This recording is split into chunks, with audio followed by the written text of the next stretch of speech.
محمدي كروضة غريبة رهائي بلندي بأبنا نسيبا رهائي. Al-imanu yamani.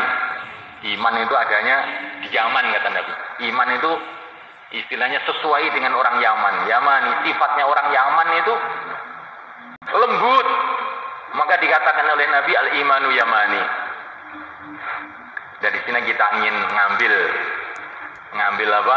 Warisan kelembutan, termasuk warisan apa itu kesenian juga. Ya. Kesenian yang warisannya sahabat, gitu. Bukan kesenian yang warisannya John Lennon, bukan. Ya. Kesenian yang warisannya sahabat, yang sekarang diwariskan ke orang-orang Yaman sana.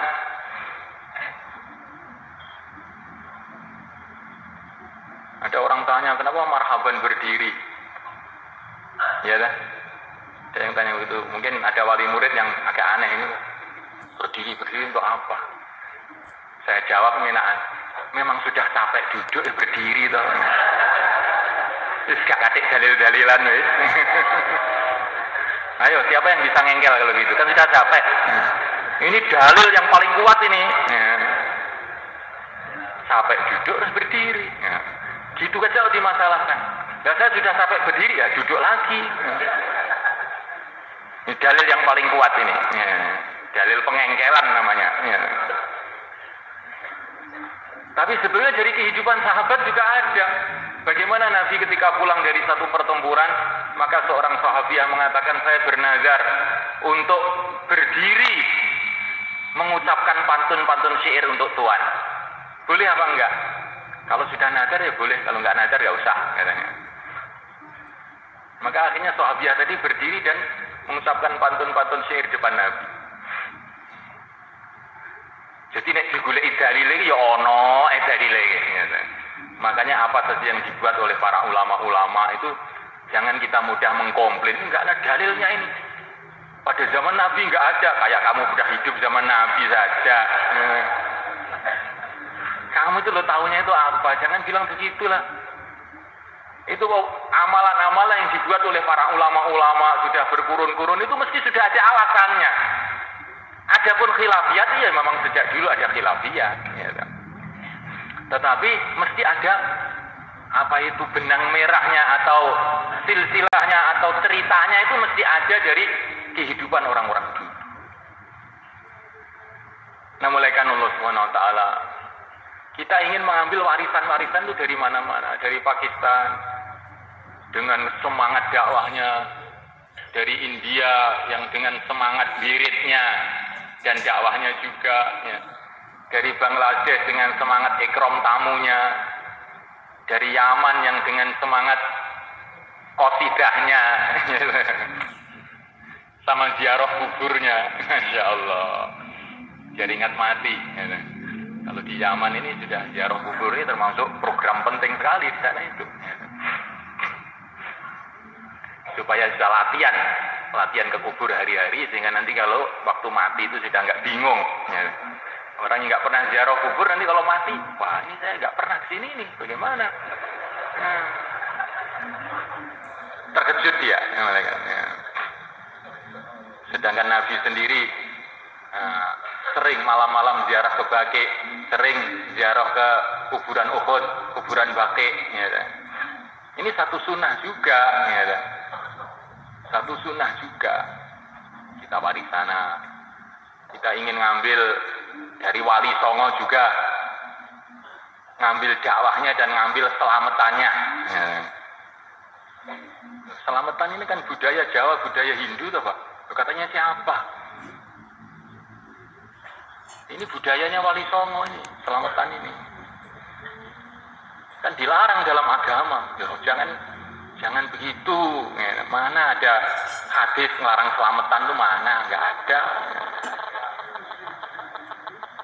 Bahkan di dalam hadis Abu Dawud, hadisnya Abu Dawud, yang di situ dianggap isnadnya itu jayyid, kuat. Baginda Nabi alaihissalam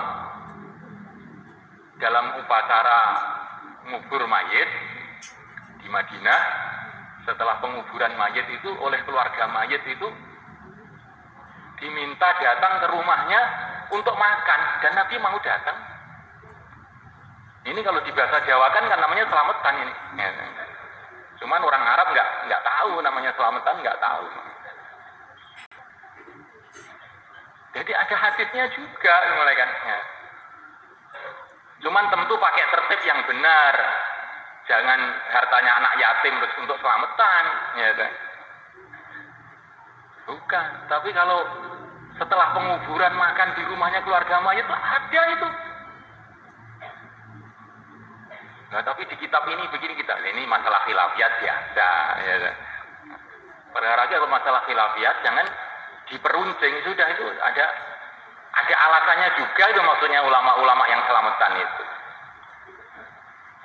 Termasuk ini juga sarana silaturahim, keakraban, masya Allah. Orang Jawa ini bakhil-bakhil, ya kan? Kalau nggak ada acara selamatan, mana ada orang sedekah ini, ya kan? Ya ada orang sedekah, ya kan? Jadi sudah mulaikan Allah Subhanahu wa taala. Warisan Nabi diwariskan kepada para sahabat, kemudian para sahabat telah mewariskan ini pada generasi-generasi setelahnya, dan sekarang ini kita ingin mengambil lagi warisan-warisan itu. Dengan dakwah kita ingin mengambil warisan, ya, perjuangan Nabi dan para sahabatnya. Dengan taklim kita ingin mengambil warisan ilmu Rasulullah SAW. Dengan zikir dan ibadah kita ingin mengambil warisan hubungan yang mulia baginda Nabi SAW kepada Allah, warisan Isra Mi'raj, warisan menghadap langsung kepada Allah. Karena Nabi itu kalau dapat sesuatu dari Allah itu ingin umatnya dapat bagiannya juga, gitu. Setelah baginda Nabi SAW menghadap langsung kepada Allah waktu Mi'raj, ya kan? Maka umatnya dapat bagian, yaitu menghadap kepada Allah dengan sholat 5 waktu. Jadi nabinya dapat menghadap kepada Allah, umatnya juga menghadap kepada Allah. Di Quran, innallaha wa malaikatahu yusalluna 'alan nabi ya ayyuhalladzina amanu sallu 'alaihi wa sallimu taslima. Dalam ayat lain, innallaha wa malaikatahu yusalluna. Terus dalam ayat lain bagaimana itu? Ayyul Khufat. Bagaimana? Para malaikat berselawat pada orang-orang beriman itu bagaimana? Ayyul Khufat. Huwallazi yusalli 'alaikum wa malaikatuhu liyukhrijakum minadh-dhulumati ilan nur wa kana bil mu'minina rahima. Masyaallah. Jadi Allah dan para malaikatnya berselawat kepada Nabi, kemudian Allah dan malaikatnya berselawat kepada umat ini. Subhanallah. Jadi umat ini memang umat yang didekatkan oleh Allah kepada nabinya. Karena tidak ada nabi lagi setelah baginda Muhammad alaihissalam. Maka umatnya ini jadi pewaris beliau. Maka didekatkan oleh Allah dengan beliau. Supaya pikirannya itu enggak jauh dari beliau. Cita-citanya tidak jauh dari beliau. Sampai umatnya diakui sebagai keluarga beliau. An-nabiyyu aula bil mu'minina min anfusihim wa azwajuhu ummahatuhum. Orang iman semua diakui sebagai keluarga Nabi alaihissalam. Semoga termasuk kita semua. Bismillahirrahmanirrahim Allah Ta'ala. Maka kita syukuri perkara ini. Anak-anak kita belajar agama, kita syukuri. Jangan belajar baru 3 tahun dicabut. Ini namanya termasuk tidak syukur. Tidak syukur ini. Lah orang kalau tidak syukur repot. Ya. Ini alamat nikmat-nikmat itu bisa-bisa na'udzubillah dicopot. Ya. Maka Subhanallah Allah Ta'ala, bagaimana semua wali murid ini ada satu pikir, kalau belajar itu sampai tuntas, sampai selesai. Insya Allah,